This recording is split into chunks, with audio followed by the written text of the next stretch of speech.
నమస్తే, welcome to our channel. నేను విశాల్ని. YCP హయాంలో జరిగిన లిక్కర్ స్కామ్ సంబంధించి ఎన్నో ఆధారాలు వెలుగులోకి అయితే వస్తున్నాయి. మరి ముఖ్యంగా చూసుకుంటే దాంట్లో నిందితుడు రాజ్ కసిరెడ్డి పాత్ర ఉందని సిట్ మనకి విచారించింది. మరి అందులో ముఖ్యంగా రాజ్ కసిరెడ్డి తండ్రి తల్లి పేరు మీద ఇటు తెలంగాణలో కావచ్చు, ఇటు ఏపీలో కావచ్చు మొత్తం 17.60 ఎకరాలు భూములు కొన్నట్టు సిట్ అయితే నిర్ధారించింది. నిజంగా ఇంకా ఎక్కడెక్కడ అనేది తెలుసుకోబోతుంది. స్టూడియోలో ఉన్నారు సీనియర్ జర్నలిస్ట్ దుర్గా కుమార్ గారు ఉన్నారు. వారిని అడిగి తెలుసుకునే ప్రయత్నం చేద్దాం. నమస్కారం సార్. నమస్తే మషాల్ని, మన వీక్షకులు కూడా.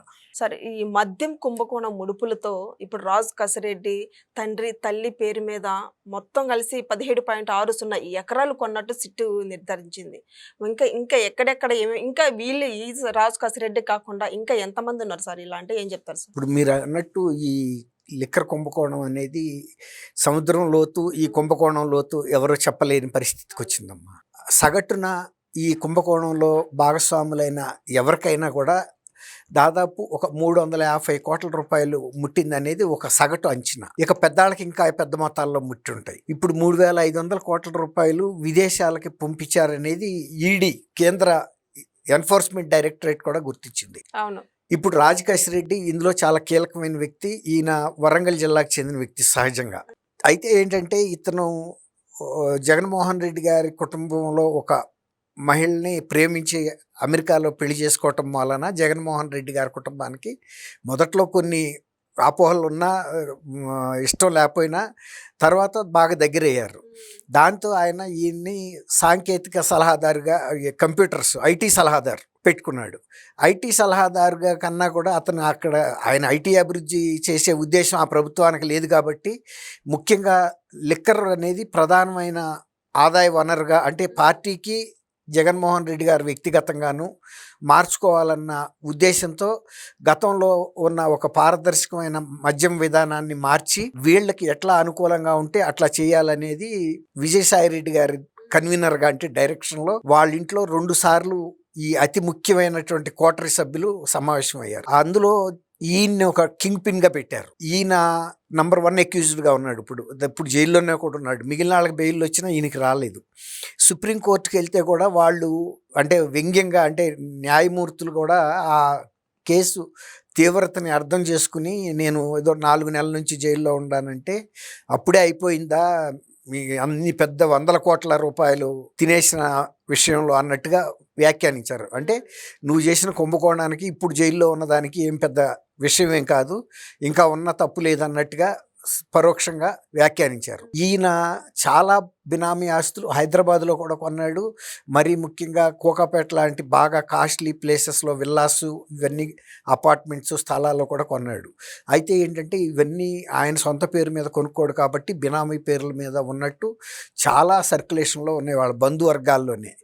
మామూలుగా సంపాదించలేదు అని చెప్పుకుంటారు కదా గ్రాండ్గా, మావాడు ఇక్కడ కొన్నాడు అక్కడ కొన్నాడని. కోదాడ దగ్గర కూడా ఈయనకి భూములు ఉన్నట్టు ఉన్నాయి. ఇప్పుడు షాబాద్లో కూడా 17 ఎకరాల 60 సెంట్లు వాళ్ళ తల్లి సుభాషిణి పేరు మీద, దాని అసలు విలువ 70 కోట్ల పైన ఉంటే వీళ్ళు 2,80,00,000 మాత్రం రిజిస్ట్రేషన్ వాల్యూగా చూపించి మిగిలినది నగదు రూపంలో ఇచ్చారనేది సిట్ గుర్తించింది. తర్వాత వాళ్ళ తండ్రి ఉపేందర్ రెడ్డి ఆయన జనగామ దగ్గర కొన్ని ఇళ్ల స్థలాలు కొన్నాడు గుర్తించింది.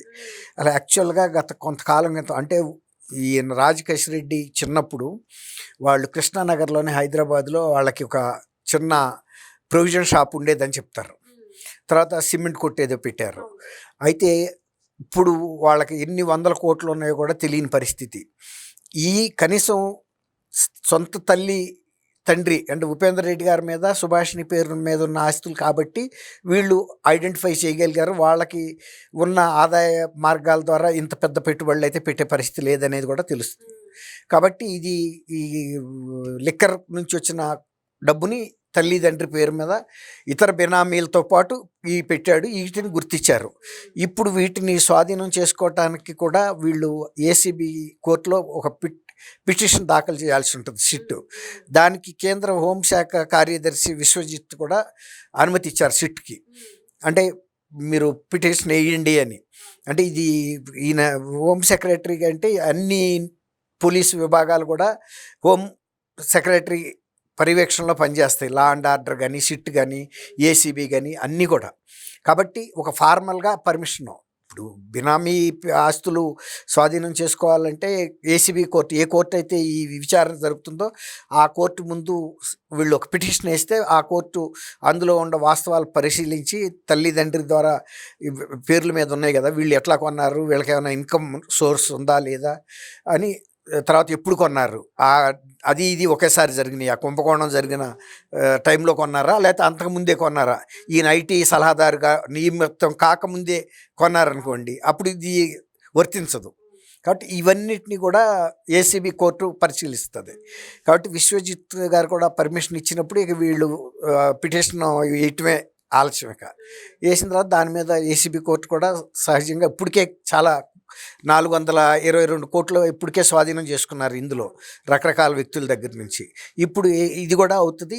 దీంతోపాటు వీళ్ళు మిగిలిన బినామీలు చెప్పే పరిస్థితి లేదు. ఎందుకంటే ఇందులో ఏమైనా కీలకమైన అంశాలు బయటకు చెప్తే ఇదే ఆఖరి రోజు అని పైన వాళ్ళు బెదిరిస్తుంతో, ఈ తర్వాత ఇది ఒక కీలకమైన కేసు అయినందువల్ల అంటే ఆర్థిక పరంగా పోలీసులు కూడా వీళ్ళ పట్ల ఇతరులలాగా నిజాలు కక్కిచ్చే అంత ప్రయత్నం చేయట్లా. నిజానికి గనక కఠినంగా వ్యవహరించి ఎక్కడెక్కడ కొన్నారో గనక చెప్పించాలని గనక జేయంగా పెట్టుకుంటే ఇంకా ఈ రాజకేశ్వరరెడ్డి దగ్గరే ఇంకొక దాదాపు 1000-1500 కోట్ల ఆస్తులు బినామీలు బయటపడ్డా కూడా మనం ఆశ్చర్యపోవాల్సిన పని లేదు. కాబట్టి చాలా ఉధృతిగా విల్లాల రూపంలో ఉన్నాయి, తర్వాత అపార్ట్మెంట్ రూపంలో ఉన్నాయి. హైదరాబాద్లోనే చాలా చోట్ల ఇళ్ల స్థలాలు అంటే బాగా కాస్ట్లీ ప్లేసెస్లో కూడా కొన్నాడని చెప్తున్నారు. కాబట్టి ఇంకా మీరు అడిగారు ఇంకా ఇతరులు కూడా ఇంకేమైనా పడుతుందా అని, బయటపడతాయా అని. ఖచ్చితంగా బయటపడతాయి. ఎందుకంటే ఇది మామూలు కుంభకోణం అయితే కాదు. అప్పుడు కిందసారి ఎన్నికలప్పుడు మోడీ గారు వచ్చినప్పుడు ఆయన కూడా అన్నది ఏంటంటే ఆంధ్రప్రదేశ్లో జరిగిన లిక్కర్ కుంభకోణం ఒక జాతీయ స్థాయి కుంభకోణం అని కూడా ఆయన కూడా అన్నాడు. అంటే మీరు పుట్టక ముందల గతంలో అప్పట్లో కాంగ్రెస్ ప్రభుత్వాల్లో రకరకాల శాఖల్లో కుంభకోణాలు జరుగుతాం, అవి బయటికి రావటం ఉండేవి. అప్పట్లో కూడా ఇట్లాంటి భారీ కుంభకోణం జరగలేదు. మరీ ముఖ్యంగా ఇప్పుడు మోడీ గారు వచ్చిన దగ్గర నుంచి దాదాపు 12 ఏళ్ల నుంచి ఇట్లాంటి రాజకీయంగా జరుగుతున్న అవినీతి ఎక్కడ కూడా జరగనోలా అది మనం చెప్పుకోవచ్చు. లేకపోతే అంతకుముందు ఉన్న కాంగ్రెస్ గవర్నమెంట్లో కూడా అనేక కుంభకోణాలు జరిగినాయి. రాజీవ్ గాంధీ గారి మంత్రివర్గంలో కూడా రాజీవ్ గాంధీ గారి మీద కూడా బోఫోర్స్ అనే ఒక రక్షణ శాఖకు సంబంధించిన జర్మన్ గన్స్ అంటే హోవిజర్ కంపెనీ నుంచి కొనటంలో పెద్ద కుంభకోణం జరిగిందని ఆరోపణలు రావటం వలన అప్పుడు విపి సింగ్ తర్వాత యూపీఏ యునైటెడ్ ఫ్రంట్ గవర్నమెంట్తో అధికారంలోకి వచ్చింది కాంగ్రెస్ని పడగొట్టి. కేవలం రాజీవ్ గాంధీ గారి మీద వచ్చిన ఈ ఆరోపణలతో అవి కూడా ఎంత డబుల్ డిజిటే క్రోర్స్. కానీ ఇక్కడ చూస్తే ఇవి 100 కోట్లలో ఉంది. ఒక రాజకేశ్వరరెడ్డి లాంటి ఒక కుంభకోణంలో పాత్రధారికే సూత్రధారులకి ఎంత ఇల్లు ఉంటుంది, మిగిలిన పాత్రధారులకి ఎంత ఇల్లు ఉంటుంది అనేది మీరు చెప్పా కదా ఇంతకుముందు. సగటున ఒక 350 కోట్లు కూడా మామూలు వ్యక్తికి, అందులో ఎంత చిన్న పాత్ర ఉన్న వ్యక్తికైనా అందిందనేది మొన్న సిట్ దర్యాప్తులో స్వాధీనం చేసుకున్న ఆస్తులను బట్టి మనకు అర్థమైంది. అది కొంతే స్వాధీనం చేసుకున్నారు, ఇంకా మిగిలింది స్వాధీనం చేసుకోలేదని కూడా సిట్ కిందసారి ఒక ప్రకటనలో చెప్పింది. కాబట్టి మీరన్న అంశం కూడా ఇంకా భవిష్యత్తులో కొంతమంది కుంభకోణంలో ఎవరైతే ఉన్నారో దాదాపు ఒక 45 మంది దాకా ఉన్నారు ఇందులో. కాబట్టి ఇంకా మిగిలిన వాళ్ళ ఆస్తులు కూడా కొంచెం నిదానంగా బయటపడే అవకాశం అయితే ఉంది. ఇంకెప్పుడు సార్ ఇది ఒక కొలుక్కొచ్చే అవకాశం ఇప్పుడు ఉందంటారు అసలు? అంటే టైం పడుతుందమ్మా, ఎందుకంటే ఇది చాలా విస్తృతిగా జరిగింది. రెండోది ఏంటంటే కేంద్ర దర్యాప్తు సంస్థ ఈడీ కూడా దీని మీద దర్యాప్తు చేస్తున్నది మన దేశంలో కాదు, అది విదేశాల్లో. వీళ్ళు ఏ రూపాల్లో మనీని తరలించారు, మనీ లాండరింగ్ ద్వారా దానికి ఎవరు సహకరించారు, వీళ్ళు ఎక్కడ ఇన్వెస్ట్మెంట్లు పెట్టారని కొంచెం తీసుకోవటానికి టైం అయితే పడుతుంది. కానీ బట్ అవి కూడా స్వాధీనం చేసుకునే అవకాశం అయితే ఉంటుంది. థ్యాంక్ యూ మషాల్ని మనం వీక్షకులు.